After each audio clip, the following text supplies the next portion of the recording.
But if I were to say, is there a team that is best building towards victory and triumph in the World Cup, that are doing it in an organized fashion and not relying on the luck of the draw in finding footballers and in creating a structure that could potentially win, I would say Morocco is best placed to do that. Exciting stuff. And these African teams, every single World Cup, they kind of mesmerize the football world, but they're yet to take that next step into a World Cup final. So what has been holding back one of these African national teams from reaching a World Cup final and possibly even taking home a trophy? I do think kind of the basics of it. We just kind of started at a basic level. I don't think any African nation has ever really walked into a World Cup tournament as one of the favorites. They're always among the sides that bring a lot to the party, as you say. There are a lot of talented footballers, but as a team, I don't think there's been a collective that's ever walked in and gone, well, you'd favor them to go and win the World Cup. I would also say that the game is very Western European, South American centric. And so World Cups have largely been held there down the years. Now you see FIFA rotating the hosting rights through all the different confederations. And so I do think Morocco will have the role to play in 2030. I think maybe even the Saudi Arabia World Cup in 2034, given at least for Northern and Northwestern Africa, having that sort of cultural connection as well, given the common sort of cultural traditions, I think could potentially be in play. But you go back to 2010, Ghana came the closest. Yep. They were denied by that Luis Suarez handball on the line. And so I think that as the game kind of becomes more global, and that is the one thing you give Gianni Infantino credit for, he is trying to bring every confederation their chance to host the game, to have the game in their backyard. I do think that it'll grow and the sides will continue to professionalize, which I think is another big key. But yeah, I don't think we're massively far away, but I think just to answer your basic question, never really gone in as among the very best teams in the world. So you see these three teams here, Morocco, Senegal, and Egypt. Those are the highest ranked African nations in the latest FIFA rankings. So we're going to break those three teams down and their chances going into 2026. And for that, we bring in our African football expert, my man, Mbizo Samane. Mbizo, thanks for joining us, my man. And look at that fit. I mean, look at that vest. That is quality, my man. The good stuff. Thank you very much, fellas. Appreciate it. Always like to be here. All right, so let's start first with Senegal. No more Cisse leading this group. It is now Pape Thiaw. What could we expect from him as a manager with this talented side? Well, he has a scintillating story, doesn't he? He was part of that iconic 2002 Senegal team that made it to the quarterfinals. And he himself has worked his way up from the bottom, as we say. He was Cisse's assistant, but more importantly, he actually coached locally in Senegal, bringing a local team into the first division. And obviously, he's also won CHAN with the U23s, the Senegalese U23 team. They hadn't qualified for 11 years, and then he comes in, qualifies them, and then wins the entire thing. So he's had an atypical rise to his standing at the current state. But I mean, look, he understands the country's footballing landscape, understands the mentality of the leaders, of the people. The players know and respect him, and the expectations remain high. And I expect that he will meet at least some of those expectations, which at the very least is to qualify. That is no longer considered an achievement in the country. They would like to surpass their performances in 2002. And they'd also like to surpass Morocco, of course, who is a local rival. And I believe he has the capacity to do so, but it will take time as they are in a transitional period at the moment. Now, you look at Senegal and their best players. Edouard Mendy was a Champions League winner with Chelsea. Sadio Mane was a Champions League winner with Liverpool. Even Kalidou Koulibaly, who was a Scudetto winner with Napoli. These are the key figures in the team, and yet they all swapped out their big European clubs for playing football in Saudi Arabia. How do you feel that will impact the Senegal national side, that the best players are not playing at top-level clubs at the moment? Well, I'll focus more on what Senegal believes rather than my own personal sentiments on this one. They don't believe that it will make a difference. At one point in time during his tenure, Aliou Cisse did mention that he wouldn't take players from what he believes are exotic leagues, he mentioned, or from leagues that he doesn't consider to be top leagues. But that wasn't necessarily true. He selected players from leagues like the Tanzanian League, the Cypriot League, even the Ghanaian League back at home on the continent. And they were still able to achieve their best ever performances for Senegal in his tenure. So I don't think that will really come to matter. And for the most part, his own departure, in fact, Cisse's, most Senegalese believe were due to an underperformance because of his mistakes, not necessarily because of an aging team or a transitional team, or even with players that are playing in lower leagues. So I don't believe they think it will affect them, and I'm of the same mentality, to be honest. I believe that it depends on the quality of the players and the management of the team, and that's what will make the biggest difference in their performances. All right, let's move on to the other team that we had here, Egypt. Obviously, Mohamed Salah has been the star for this team. But now we have Omar Marmoush as well, a top player now playing at Manchester City. Does this team have enough to not only be one of the best teams in Africa, but also make a solid push in the 2026 World Cup? Yeah, before I go into whether they have enough, which, by the way, Egypt always does. They're always on the brink, on the pinnacle of world football. But while Omar Marmoush might be new to Premier League fans and fans on a global scale in general, he's not new to us African football fans. He's actually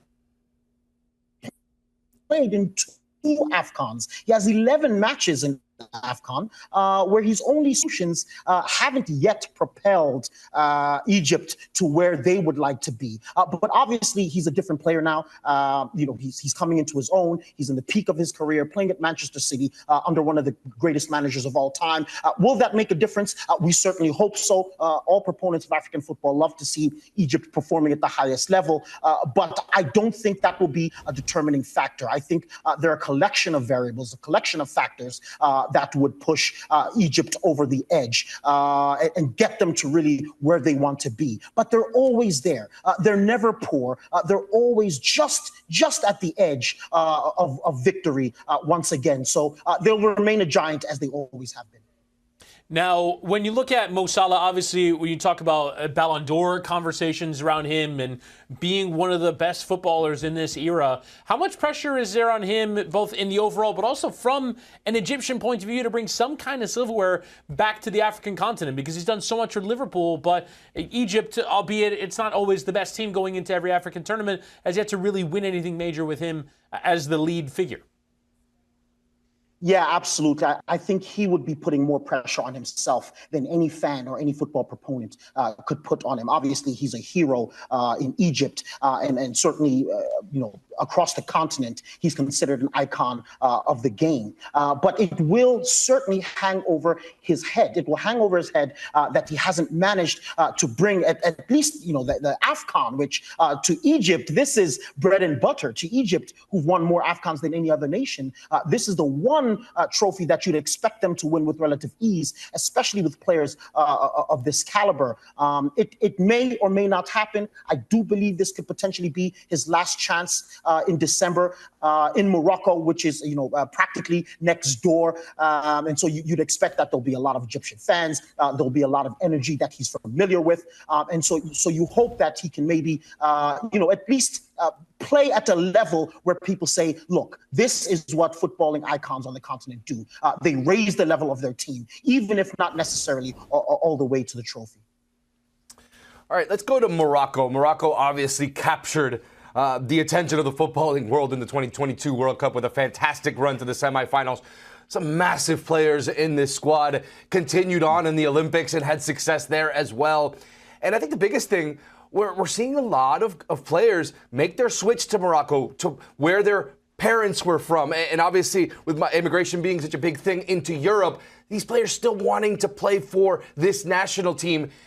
How have they been able to capture the hearts and the minds of these players that have Moroccan descent to make that switch and now starting to create something extremely special at the international level?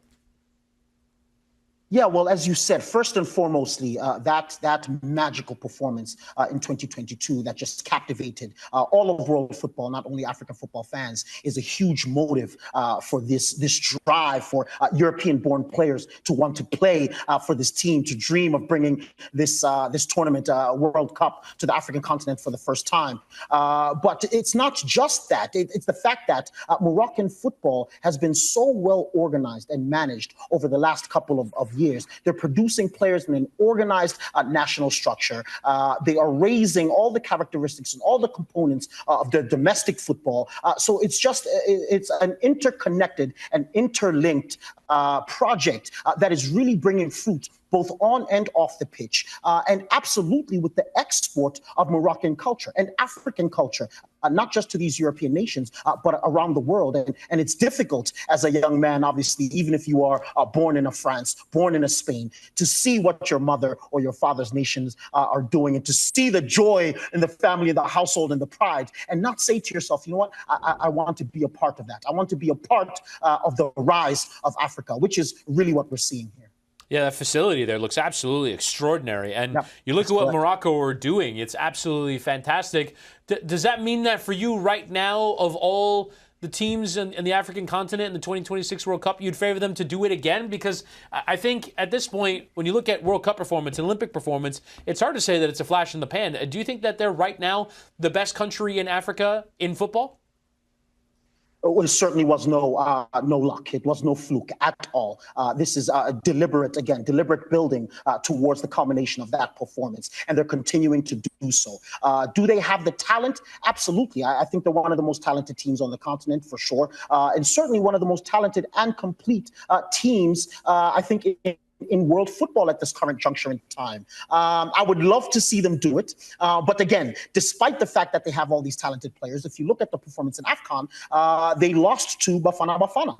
They exited to Bafana Bafana, and they showed some frailties against the Congolese, who admittedly are also a giant on the African continent. So there's a lot of work to do. But if I were to say, is there a team that is best building towards victory and triumph in the World Cup, that are doing it in an organized fashion and not relying on the luck of the draw in finding footballers and in creating a structure that could potentially win? I would say Morocco is best placed to do that.